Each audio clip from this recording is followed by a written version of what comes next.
Thanks for order the number L8 LCD smart switch.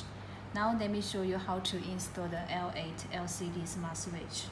LCD smart switch use the advanced split design. It split to two parts. This is the LCD front glass panel, LCD panel. This is the back case. Before you install, you need to confirm that all those pins are straight.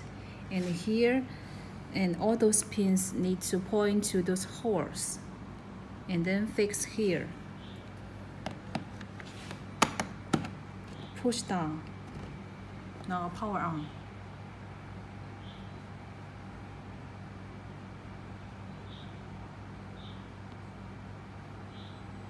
If you want to remove the LCD panel, just need to push up.